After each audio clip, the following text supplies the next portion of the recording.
Balls are back. Can't kill it. Can't kill it. They waiting outside. They flooding the gates, I'm flooding the wrist. Like no, I ain't God, it's Stormy and Scott. In Houston like when he got my brothers with me, we lighting the city on fire. Protect my Achilles, cause they tryna kill me, but I never been so alive. Yeah, whiplash, whiplash, we get whiplash, we get so loud. Whiplash, whiplash, whiplash, all night. We lit, we get whiplash, all night, all night, all night.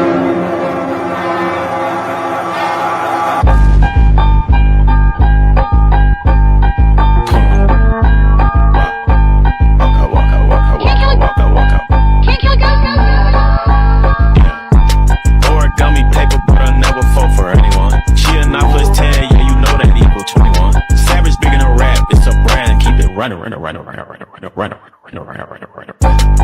Drip her out in Bulgari, and she know she bad. I'm like God, she like Bunny. I came from the bottom, please don't ask me what it took. I got demons in my past, but my angels keep on shook. Man down, I can't hear a sound. Walk out on your block, I hear silence in the slide. Man down, me a writer, raise a toast. Tryna shadow ban my boy, but you can't kill a ghost.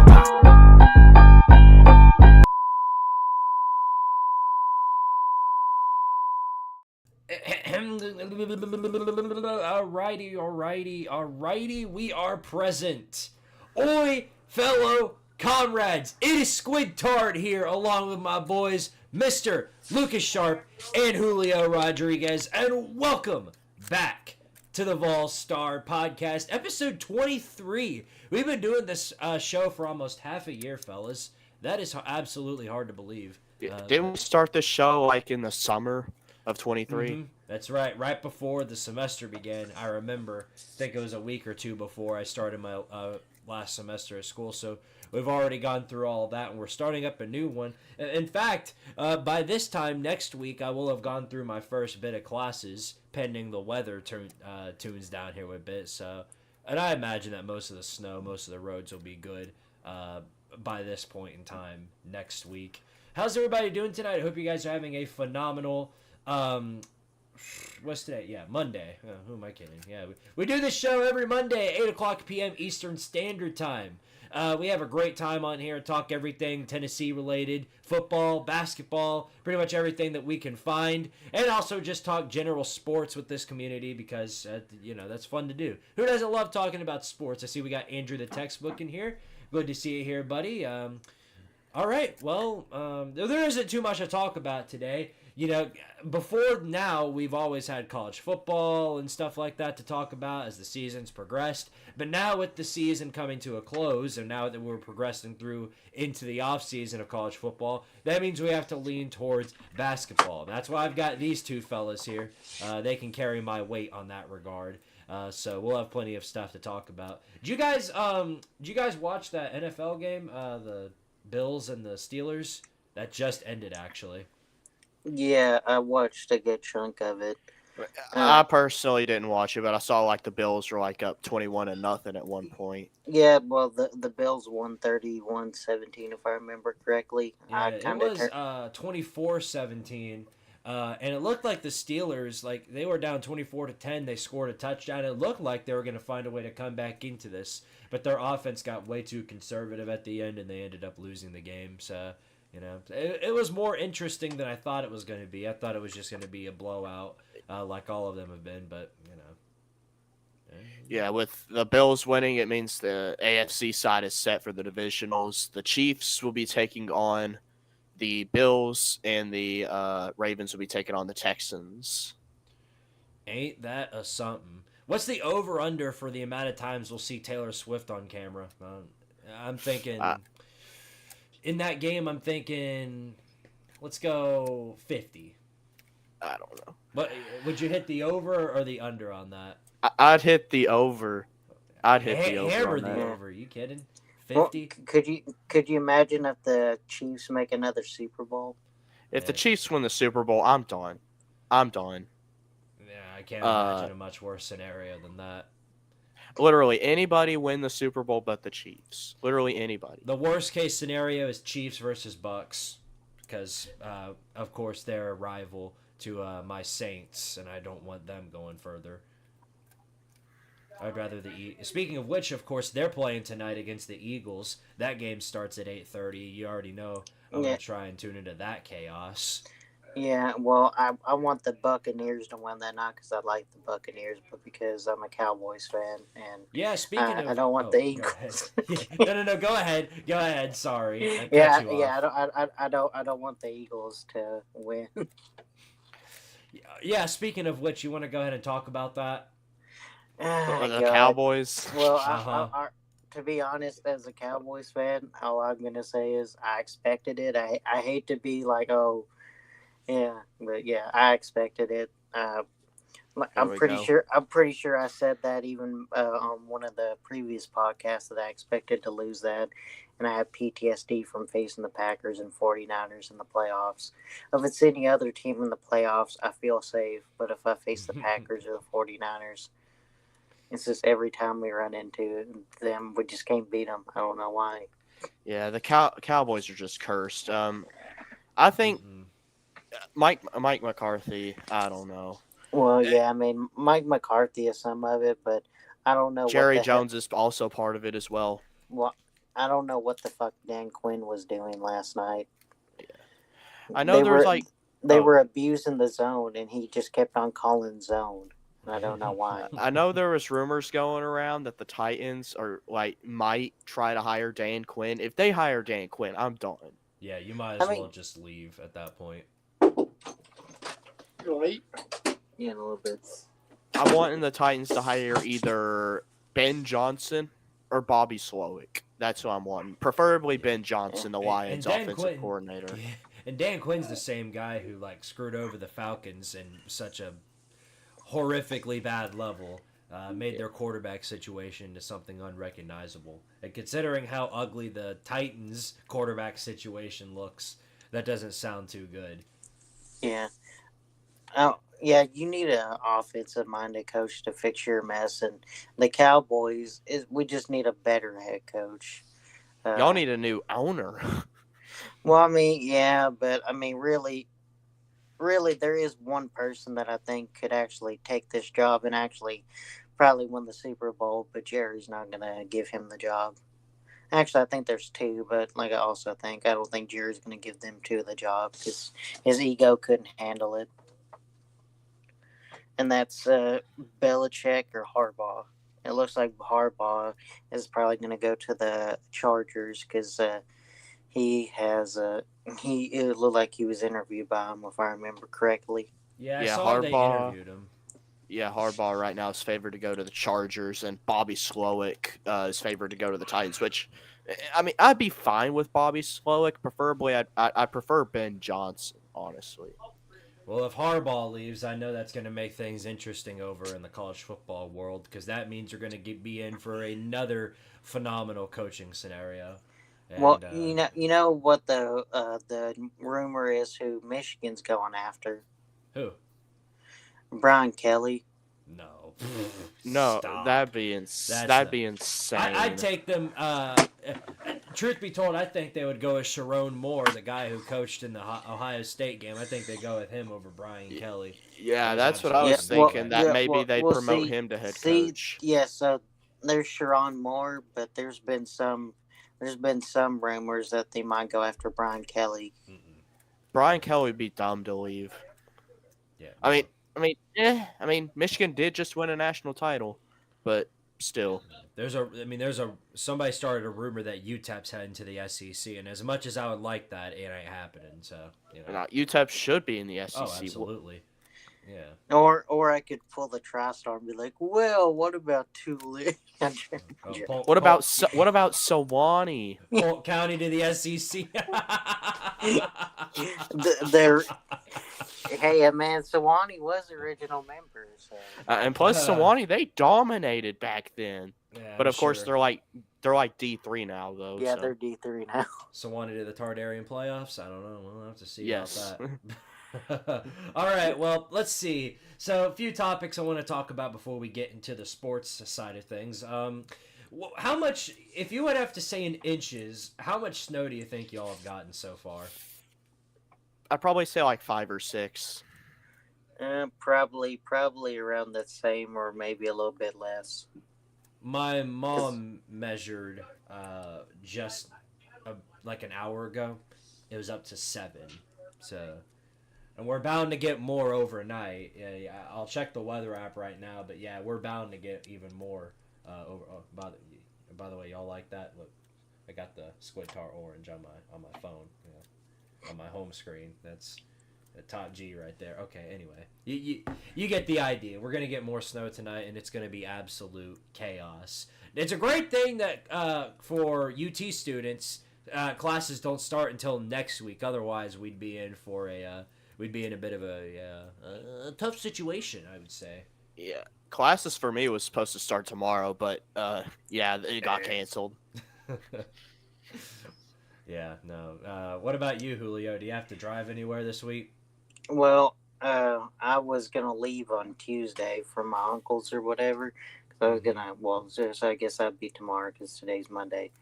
But I'm probably gonna wait it out because my mom usually doesn't like me to drive on the roads, and I usually don't like driving on these roads when it's like that because of black ice and stuff. Yeah. And also, I've been meaning to get my tires and newer tires on my car. So. Oh yeah. So yeah, my dad does sales, and he had to travel about an hour up north today, and we were talking about it, and he said that the traffic, there weren't many cars, of course, because nobody wanted to be out, but it was just the roads were absolutely brutal, and we're talking about interstate roads here. Yeah, I heard there's some wrecks in Knox County today. Mm-hmm. About every hour, I got a new notification on my phone saying that there was another wreck with on I something. There were a couple on I-40, I-75. They were everywhere. So just if you're gonna drive out, just be safe. Don't be a big dumb stupid idiot, and if you can, avoid it at all costs. Yeah, only go on the road for smart reasons. Don't go on the road just to go get food from some crappy restaurant that I work at. Hey, but it gives you all money, though. Ain't that a good enough reason? I mean, I guess so. Sometimes they give me tips, but... Yeah. Well, now, if it's Chick-fil-A, then it's excusable. If you have to drive in 7 feet of snow for Chick-fil-A, we can excuse that. It's hard to fight against that. I get it. But, it do be what it do be. I wanted to show a couple of videos of what the snow looked like on my end. You might have seen this if you follow my Twitter, and if you don't, then you're doing something wrong. I'll say that much. Oh, whoops.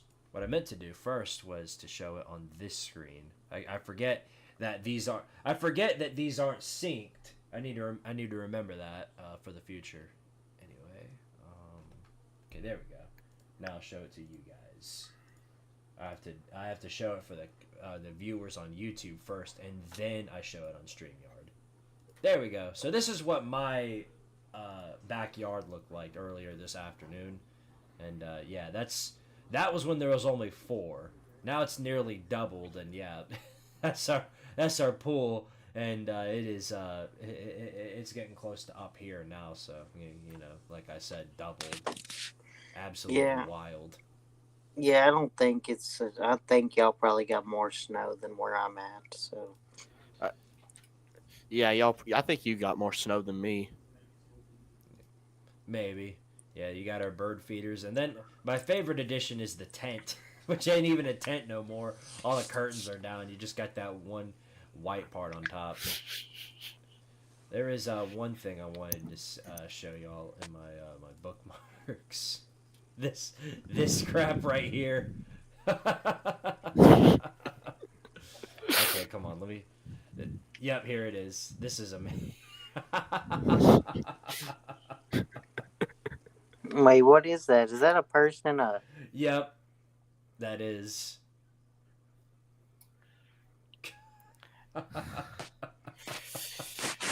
This picture just screams Knoxville. It couldn't be more Knoxville if it tried. That is glorious. Oh my gosh. Unreal. It's not even that unreal. This is just a Tuesday if you've ever driven on Kingston Pike before.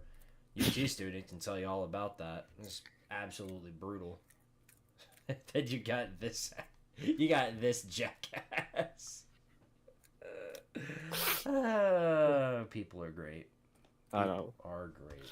Yeah, people do be stupid. Hey, all power to them. What are they gonna do? Hey, they have to drive. Depending on how fast that shopping cart goes, he may be in a brighter spot than everybody else. I don't know. Maybe. Also, did y'all see where that former Alabama coach turned them down to return after he went to Georgia?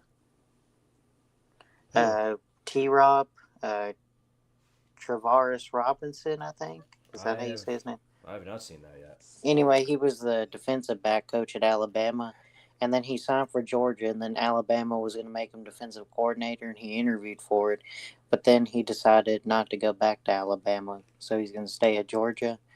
And now it looks, and then they were like, oh, we're going to get Glenn Schumann. Glenn Schumann was before that, and then they couldn't steal Glenn Schumann, so now they're like, well, give us Kane Womack, who's the head coach at South Alabama.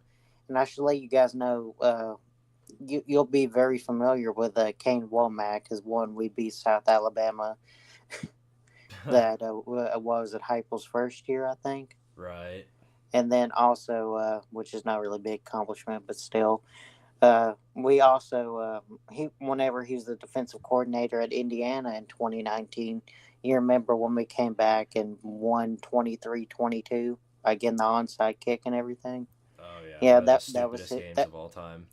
Yeah, that was against Kane Womack. The more you know.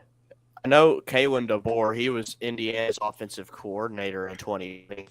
Yeah, he was the offensive coordinator that game. Oh. Dang, so that means Kalen DeBoer officially lost to Jeremy Pruitt. Yeah. Oh! Tennessee already 1-0 against Kalen DeBoer. Oh. Soon to be 2-0. Yep. Stay tuned next year. Okay, before we move on to our next topic, let's address the comments real quick. Andrew the Textbook says UTEP is the greatest team known to mankind. Mm-hmm.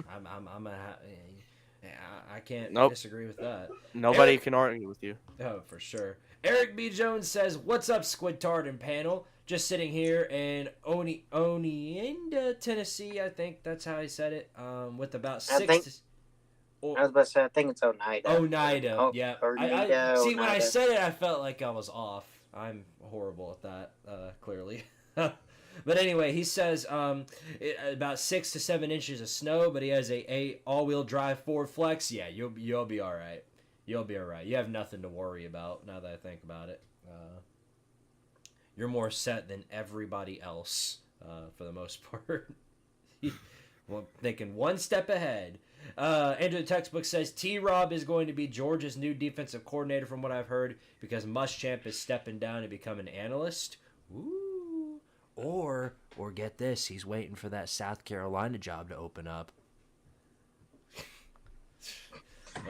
But I think the reason he stepped down to be an analyst is because, I don't know if y'all know this, but Will Muschamp's youngest son, that's not at Georgia, he's a recruit in this newest class, and he's signed to play quarterback at Vanderbilt. Ooh, interesting. With Muschamp. Yes, Oh chaos. Let it unfold. Andrew the Textbook also says technically Tennessee is 0-0 against DeBoer because the win was later vacated by the NCAA. Well, it's 1-0 in our hearts. Yeah, Actually, everybody saw it happen. Actually, the thing is, I don't think they vacated those wins. If I remember correctly, No, I think did. they overturned. Did they? I thought they overturned them. No, they didn't. Well, they don't count it on Winsipedia, and they usually don't count the vacated wins because they don't count Alabama's vacated wins either. Somebody's gonna have to catch up. So I what it can't sounds like to remember. me. But yes, we're 1-0 against the board. That game still counts. Yeah, it ain't. Same There ain't with no Mickey Mousery over here. yeah. Same with Michigan's national title if it ever gets vacated. We all saw the national championship. Yeah, So right.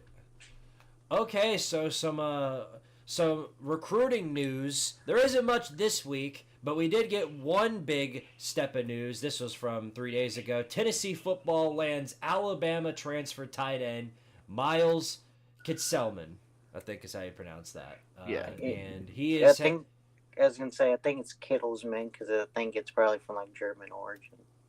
All right. Well, Mister, you get the idea. He is coming into his senior year as the tight end, and he is going to be playing his final year at Tennessee. And it's always nice to have some extra muscle on the tight end field because we desperately need it. I do like McCallum Castles. I think he's a good tight end, but to have some muscle like this, I think will be very, very useful for the future. Losing Jacob Warren, I think, was a big loss in the Tennessee offense. So having a guy like him, I think, could play out significantly well for Tennessee next season. So what's our tight end room look like right now? Do we still have McCall and Castles, right? Yeah. No, So, I don't- don't think. No, I No, think he's he still had to there. leave. No, he's still there. If we still, Is he? I thought he only had 1 year left. I don't. Let's see. But if we you we may still be have- right. If we still have McCall and Castles, then the tight end room would be like McCall and Castles, Ethan Davis, Holden Stays, and then Kittlesman from Bama. And then Hunter Salmon, who's the walk on. Do you really think he's going to get playing time though? No Probably offense not. to him though. I mean, probably not, but I mean, Okay, Yeah, well, no offense to him though. you may be right, Julio. Yeah, I might be wrong on that. From what I'm reading, it is very, very well plausible that that this was his final year. So, kudos to you on that note. Clearly, my copious notes were not so copious. Alrighty then. Well, moving on. Now we get to talk about sports, and we'll start it off like always. Let's talk about the Lady Vols. Things aren't panning out too well. Now, we did beat Florida earlier last week, 88-81, but boy, did the wheels fall off a couple of days ago. Tennessee lost to Texas A&M 71-56 in terrible formation. Never really led in the game, was always behind, and as the game continued, the beating just got worse. So now the already angry Tennessee fans that wanted Kelly Harper fired are very, very irate. So, what's y'all's thoughts on that? Do you think it's? Do you think they have a reason to be irate? yes. So I was just gonna say this. I understand that right now we're probably not the best program, and probably A&M's probably been a little bit more consistent than us as of late. But here's the thing. I think Tennessee could probably get most coaches for the most part. I feel like they could probably get most coaches except for the ones that are at like probably other than Don Staley or Kim Mulkey, which I wouldn't want Kim Mulkey because she's a piece of shit. Yeah. I just think we could probably get most coaches and stuff like that. But if I had to pick two, I've already went over this with Lucas, and I harped on about it for about 30 minutes. There's really two coaches, and I don't really foresee the first one, which would be Louisville's women's head coach Jeff Walls, because he is a man, and I don't think they would ever hire a man to be the Lady Vols head coach. I just don't think they will, but I would say that he would probably be like the one that's got the most experience, and he's a good recruiter. He's turned Louisville into a consistent, top 10 program, top 10, top 15 program, which is extremely hard considering he's recruiting. Considering Kentucky's a really good basketball state, and their talent tends to get rated by, UConn and South Carolina and stuff like that. And he's managed to keep a good chunk of those Kentucky players home and get them out from under the nose of those bigger programs, and also Kentucky and stuff like that.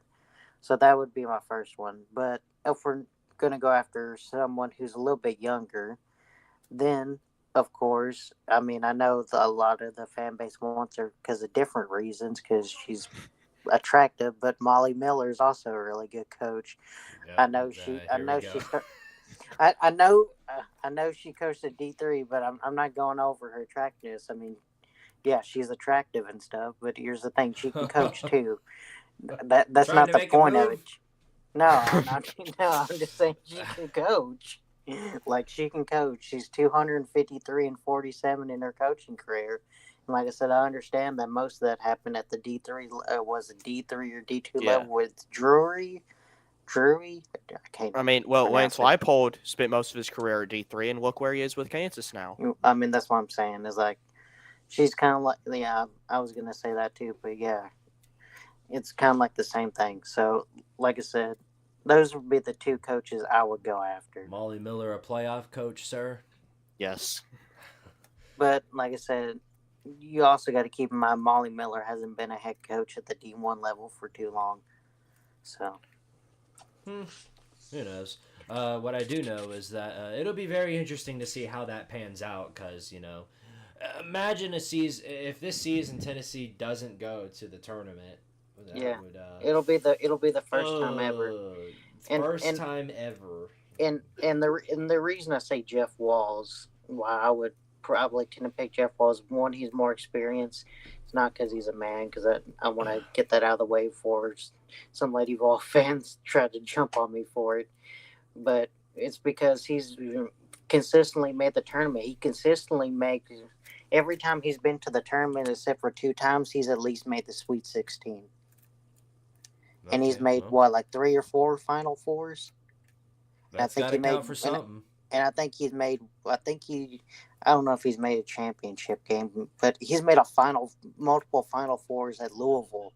It ain't Louisville men's basketball; it's Louisville women's basketball. The more you know. All right, well, we'll be checking back in with the Lady Vols next week. I'm sure we'll have plenty of things to talk about for them. Let's talk about the men's team. There isn't much to talk about. Of course, we got to see the Mississippi State game live last week, and we saw how that panned out, so no point really glossing over that. Well, yeah, you want to break down the Georgia game real quick? Of course, Tennessee won that 85-79. You guys got any general thoughts on that? Georgia fans suddenly care about basketball when they play Tennessee. And then when they lose, guess what? The Georgia basketball fans, they magically vanish. Yep, right back into the log they go. Yep, they only care about basketball when they play Tennessee, I swear. Right back into the poop huts. Yeah, so I was going to say this. I was more expecting our loss to come against Georgia than it was against Mississippi State because we usually, for some reason, play pretty bad at Stegman, which is the name of their stadium, if y'all didn't know, or whatever their basketball center, Stegman Coliseum. But I was expecting us to play worse there, which we still played pretty bad, and we won by like 6 points, if I remember correctly. But I was more expecting to lose against them, and I'm glad we didn't lose against them, though. So, yeah. But yeah, other than that, I feel like other than that, just the typical Tennessee game, good defense for the most part. Probably not as good as usual, but Dalton Connect actually finally showed up again. Yeah, Dalton Connect removed himself from the milk carton. Had a great game again. Yeah, so nothing new there. And unfortunately for the Georgia fans, you gotta wait a little while longer to become basketball experts. Sorry about that. See you next time. But they have more Final Fours than Tennessee. And Tennessee has more football 90s than Georgia. Every time I mention that, they suddenly go from historians to, what about present day? Yeah, I know. That's what I brought up, too. It's like, which one is it then? It's unreal. They can't pick. They can't pick one side. It's either force. Look at me talking about the past. Okay, let's talk about the fact that Tennessee is the better football program than Georgia. All right, well let's talk about the present. I can't do it no more. Well, it's the same thing with baseball. Like in baseball season, when we beat them, it's like, well, we won the College World Series in 1990. I said, okay. Okay. Colorado won the national championship in 1990. What are you supposed to do? Say that that's supposed to help Coach Prime and Deion Sanders? Georgia, I don't know. Georgia fans are weird. Okay, it's like, okay, Tennessee won the, I mean, Tennessee's got, like you said, Tennessee's got more national titles than you. So it's like in football, it's like it don't matter right now. You're a better program in football right now. They're all about history until it's turned back on them. But then again, they've been all about history up until 2 seasons ago when they won the 2021 Natty. So take what you will. Yeah, when Tennessee wins a national championship in baseball, they're finally gonna shut up, and it's gonna make me so happy. No, they won't. They'll find something new. Yeah, they'll be like, they'll probably be like, we still won a national championship before y'all did. It's so bad. They're creating hypothetical. They're like, let's just say a hypothetical scenario that Georgia were to make the college football playoffs. Like, well, they're not. They didn't. Yep. If Georgia was so good, they would have beaten Bama, right?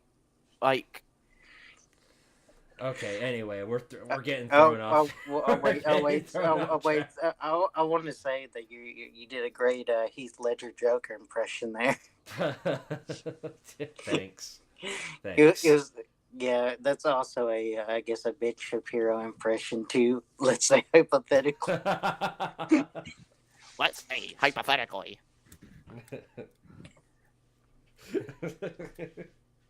Now, under the hypothetical scenario that Georgia makes the college football playoffs, what is the possibility that they go on to win the national championship? What do you have to say about that, Batman?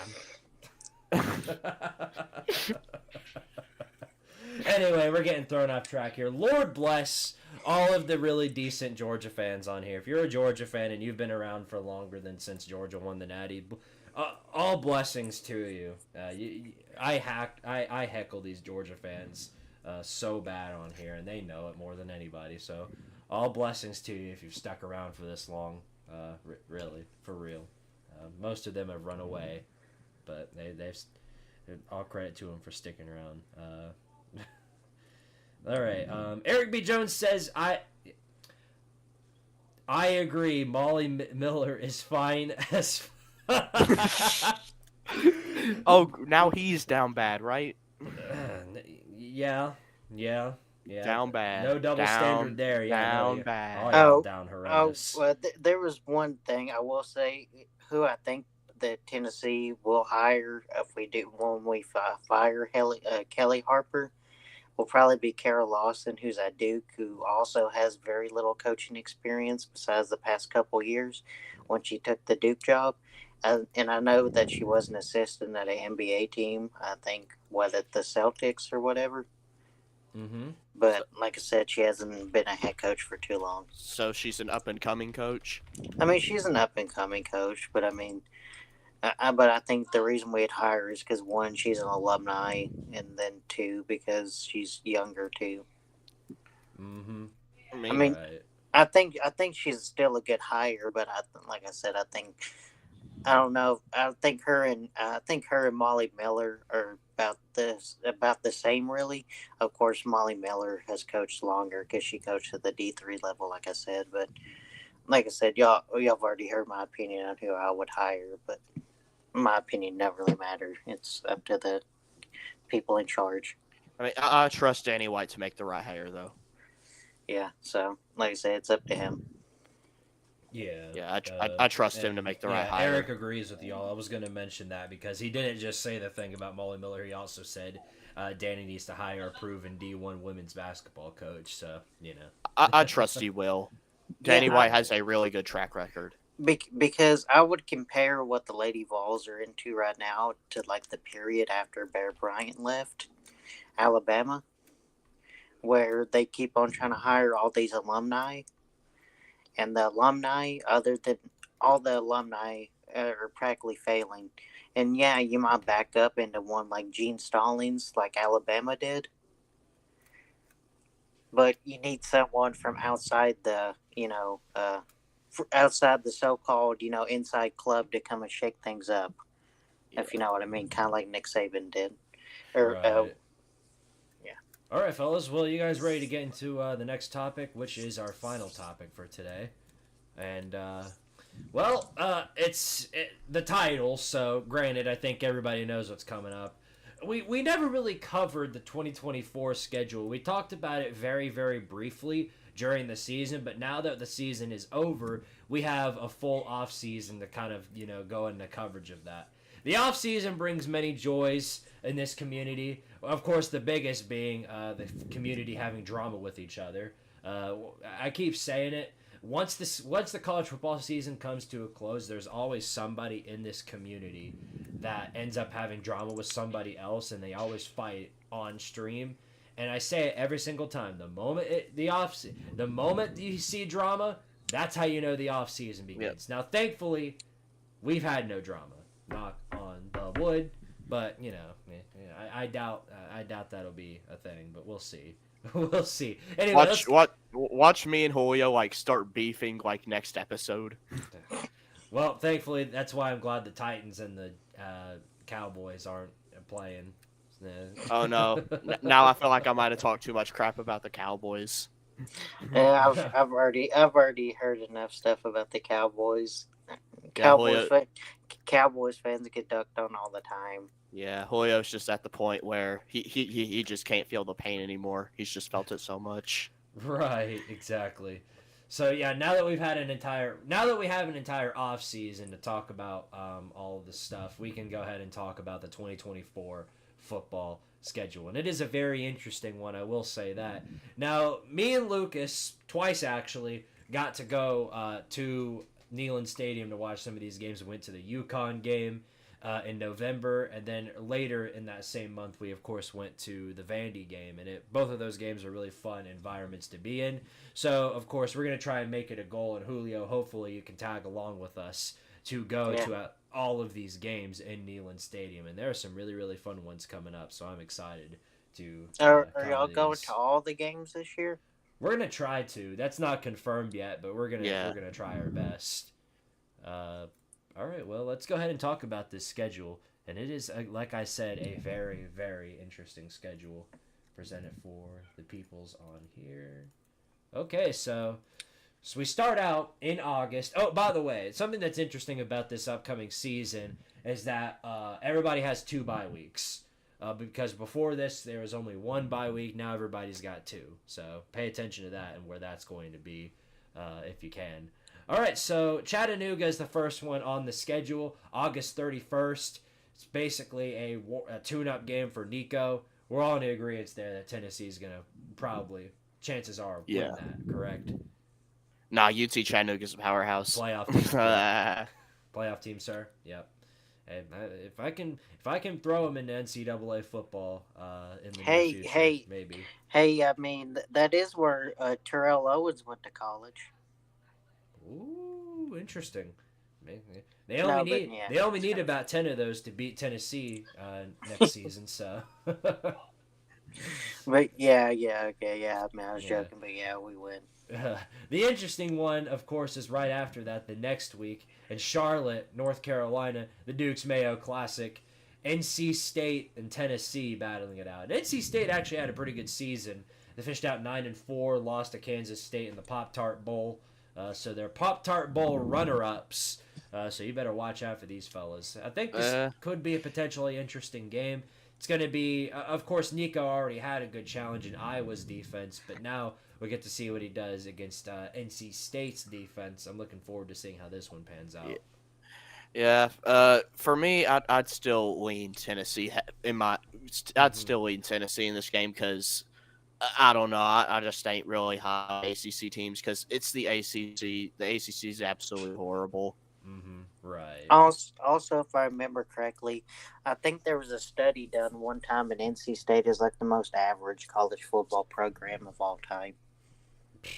Well, there you go. That's, I mean, so 9-4. That's, yeah. And I'm not going to complain about. I want to complain about 9-4. I wonder why.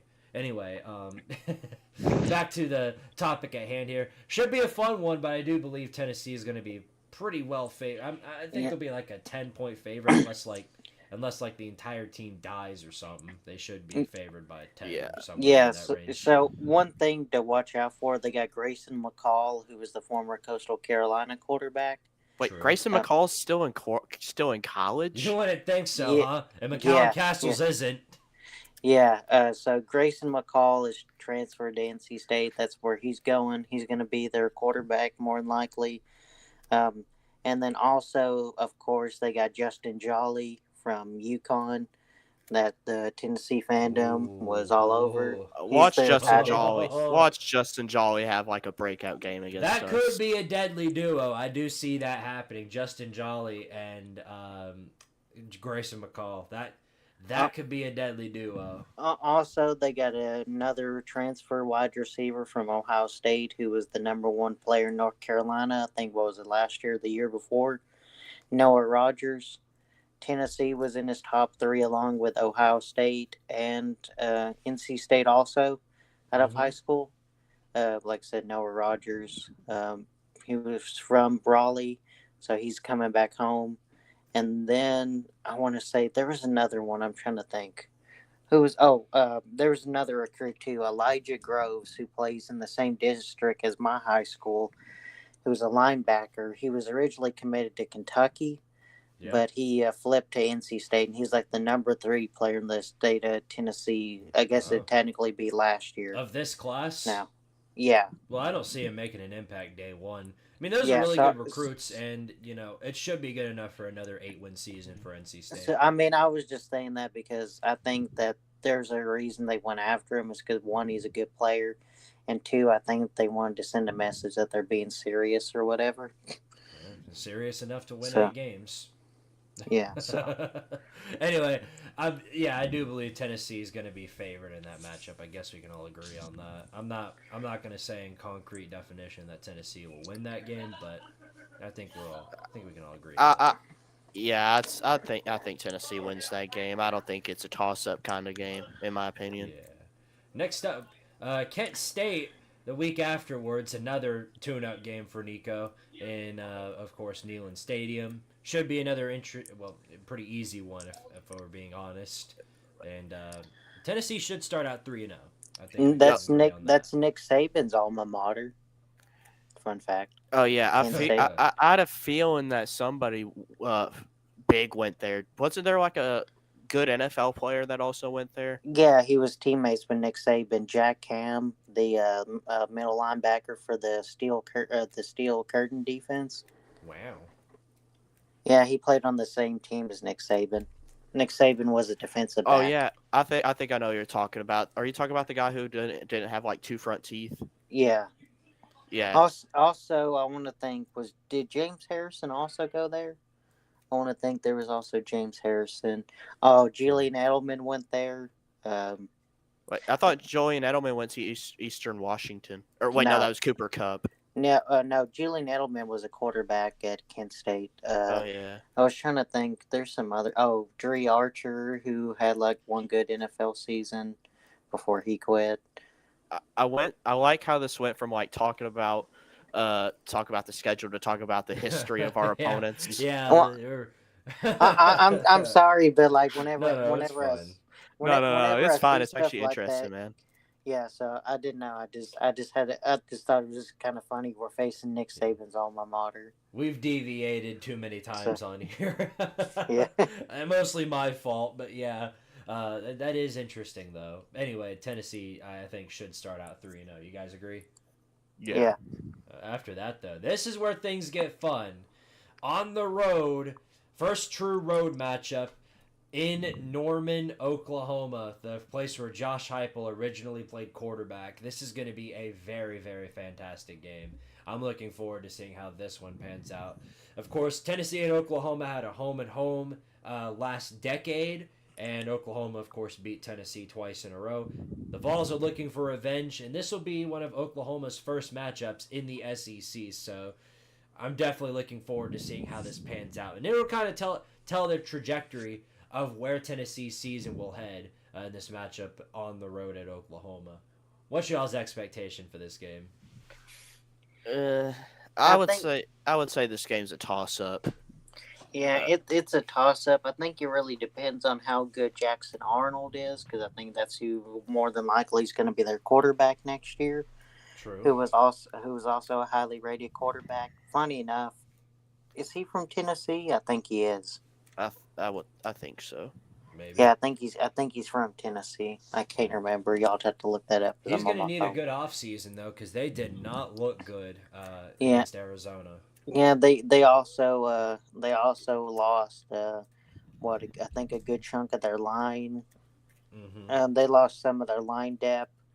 They also lost Caden Green to Missouri because he transferred back to be closer to home.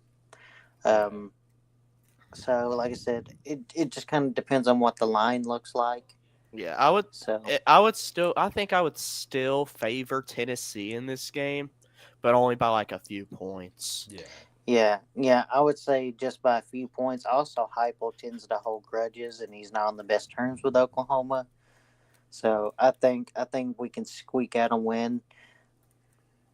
Maybe. I think we can squeak out a win. It's very plausible. All right, next up, yeah, another true SEC road game. This one looks a little more favorable for us, to be honest. Going on the road into Fayetteville, have a bye week to prepare for this game in Arkansas. Going up against Sam Pittman and the Razorbacks, one of the worst performing SEC teams last year. Now I'll be looking to face them in this next year. And what's y'all's expectation for this one? Tennessee, I think, will obviously be favored unless they fall off a cliff. Yeah. So, what's the expectation for y'all in this game? I think this should be a win. I know Hoyo, he's talked in the spaces before about how like when we play Tennessee, Arkansas is like usually good when we play them. I don't think Arkansas is going to be good when we play them because they lose Yeah, their two best players in Rocket Sanders and KJ Jefferson. Mm-hmm. yeah, So yeah. The thing is, I'm just kind of worried because I also said the same thing about whenever they had after they had fired Chad Morris and hired Sam Pittman, and he came out with two freshmen and KJ Jefferson and Rocket Sanders, or who was the other quarterback at the time in like 2020. Mm-hmm. And we had like a very let down season, which I mean I understand that was under Pruitt and stuff like that, 3-7 whatever. But I'm just saying, like, I don't know, it's just kind of weird. Just every time we play Arkansas, they seem to play good. Like I said, this, not history repeats itself all the time.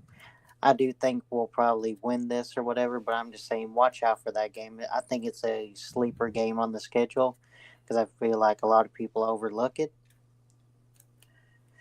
because they think, oh, okay, Arkansas is going to be down. We should beat them. It's like, yeah, we should beat them, but just because you should beat someone doesn't mean you're going to beat them. I mean, Right, yeah, right. look at South Carolina a few years ago. Yeah. Exactly. So, but we do have a bye to prepare, so Yeah. I think So, I that mean, should help out. All right, next up. Oh boy, well, here we go. This ain't really third Saturday in September anymore. It's just more of a matchup. We got Tennessee and Florida squaring off in the middle of October, strangely enough. That usually never happens, so this is going to be very, very interesting. And we'll get our chance to get some big-time revenge on Florida for what happened last year. Of course, the Gators will be bringing back, Graham Mertz isn't. Is he coming back next Yeah, season? Graham Mertz is yeah, coming yeah, back. he's Thought coming so. back. Yeah. They just won't. They just won't have Trevor Etienne. Yeah. But That's they right. they do have they won't have Ricky Pearsall. Mm-hmm. I know they got some really talented like younger wide receivers and like Andy Jean and Eugene Wilson I think and some Yeah. other ones. Yeah, they got some young wide receivers which are good, but also their offensive line is still really not the best. I'm just not a fan of their offensive line still. I Yeah, mean, hopefully. they beat Yeah. us last time, but I think a lot of that had to do with one, I just don't think Milton was the right fit for this offense, and two, I just think they had a good game plan. Mm-hmm. And once We they shot ourselves realized in the that foot. that's all that Milton could do, you can really just kind of strangle Tennessee whenever you could figure out that's all Milton could do. And I feel like with Nico, who's a lot better quarterback than Milton, who's got better pocket awareness, they can actually run the offense at full speed. And also it being at home, I know this might sound crazy, but I feel like especially if Florida's defense is and does not improve or whatever, because they also got a pretty young defense also. Right. If they do not improve, I think if Tennessee gets up early, I think it could get ugly. Ooh. Oh, that would be nice, wouldn't it? I I would like to just say that this is a win, but I I'm mean, gonna. I have that thing in the back of my mind too, but I still think it'll probably be close. I'm just saying that I feel like we have a way more experienced offensive line. I know our quarterback is technically a redshirt freshman, but we saw that he has pocket awareness and stuff like that. Yeah, And Florida usually struggles with those types of quarterback under Napier. We have, I think, a better running backs. I think we have more experienced wide receivers. Like I said, I don't know if they have Mm-hmm. better wide receivers. I think I would take our wide receivers over theirs. I think their tight ends are probably better receiving wise, but we don't really use those receiving wise. I know Nico tends to use them a little bit more, so hopefully Ethan Davis will be healthy because I Right. know Nico loves to throw to the tight end as a safety valve. And then I feel like definitely we got a better defensive line. Really, I think the only place Florida probably outplays us is probably linebackers and secondary, because I feel like Florida might just have more athletic linebackers unless we can put Herring somewhere else, because he was the one that got us killed against Missouri. And then our secondary, I know we got two freshmen All Americans, and the one from Temple, Jalen McMurray, and Gerard McCoy coming, Mm-hmm. and some other ones. So I feel like our secondary probably should be better on paper, Yeah, but you got to watch them play first, for sure. because just because Yeah. they're freshmen. But I think on paper we win this, but I think we will probably win this game. Probably maybe we might do what we did last time. We'll lead by 17, and then they come back and make it close. yeah, you're right. Yeah, you're right. On paper, we are a way better team than Florida, but I'm still not just gonna count it up I as a mean, win. I Mm-hmm. would still probably put it as a toss up just because of stuff. But I'm just saying, like I don't know, I have a good feeling about this, kind of like how I did the Alabama one. Whenever like it was coming closer and closer, about 2 years ago. Mm-hmm. I don't know. I had just a gut feeling that we were going to beat Alabama. I don't know why, but I just did. It do be like that. And I just have this feeling about it like I Yeah. haven't had about it in a long time. Well, speaking of Alabama, that's who's up next, and we're gonna try and get through this a little quicker. My curfew is coming up. I'm doing something at 9 o'clock, so we've got to go ahead and get through this as fast as we can. But anyway, next up, Alabama on the 19th, third Saturday in October. Thankfully, they left that.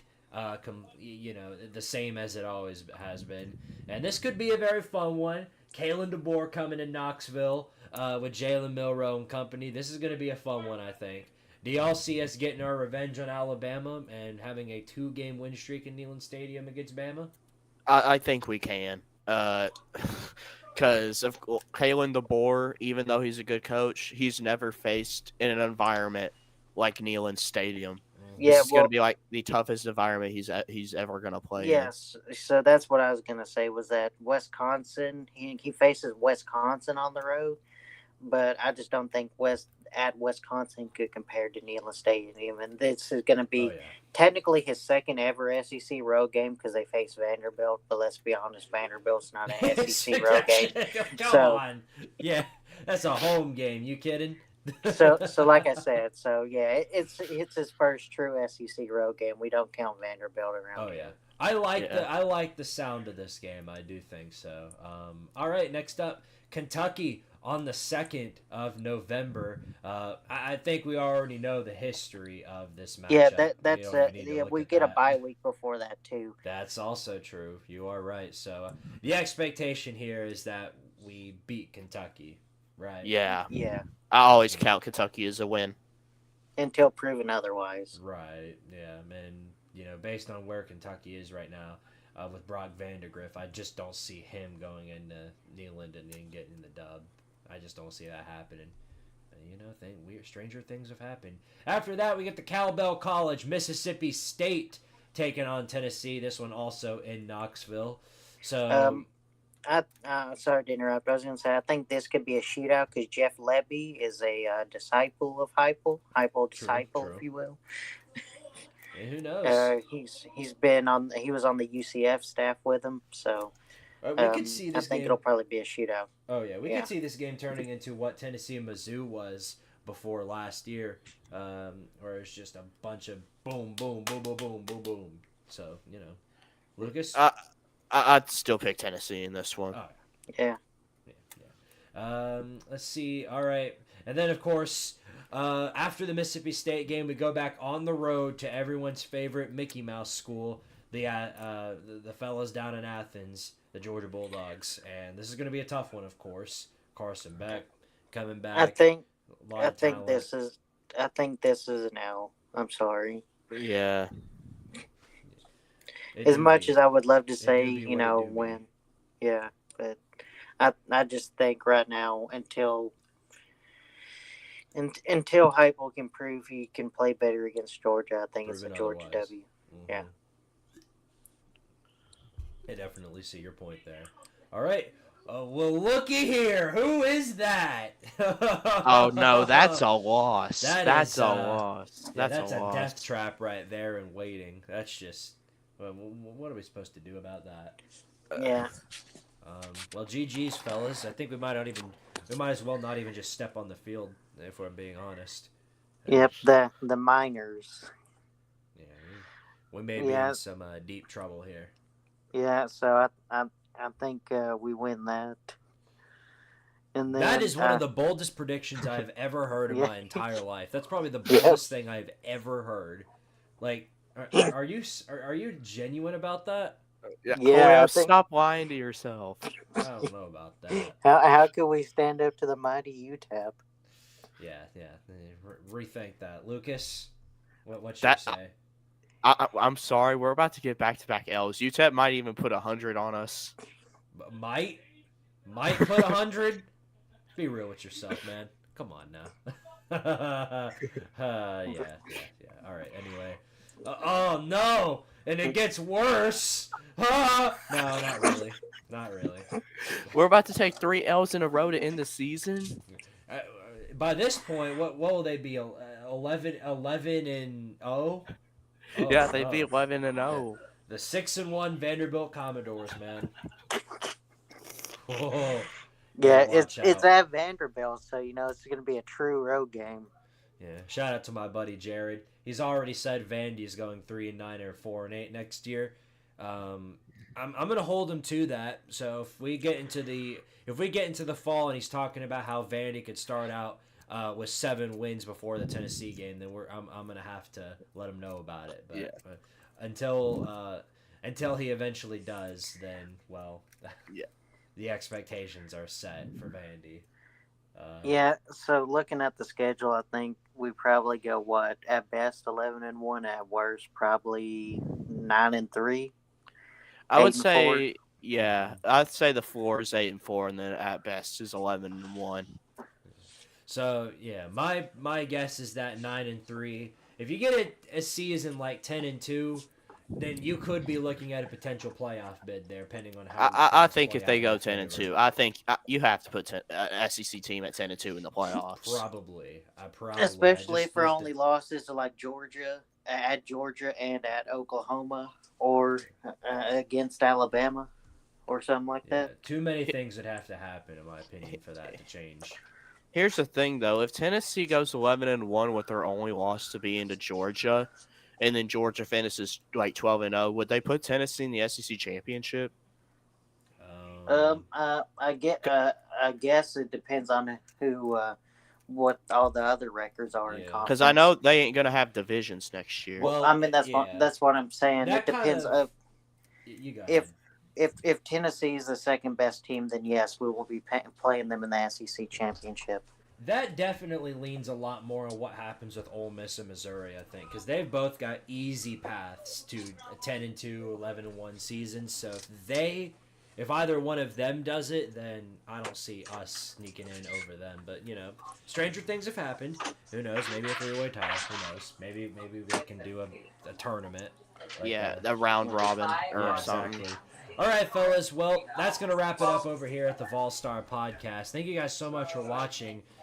Make sure, if you haven't already, sub up to Squidtard and Squidtard Sports. And as, of course, always, make sure you support these fine fellas too, Mr. Lucas Sharp and Mr. Julio Rodriguez. Both of their Twitters are in the description below. Check them out. Make sure you sub them up if you haven't already. And thank you to the people who joined in, Eric B. Jones, Andrew the Textbook. Thank you guys both for tuning in, as always. So, until later, I'll see you guys next time. I'm going to go see if the Bucks are losing, and hopefully they are. So, we'll see you guys next time. As always, power to Tardaria, and of course, you guys say it with me, go Vols, baby! Go Vols, baby.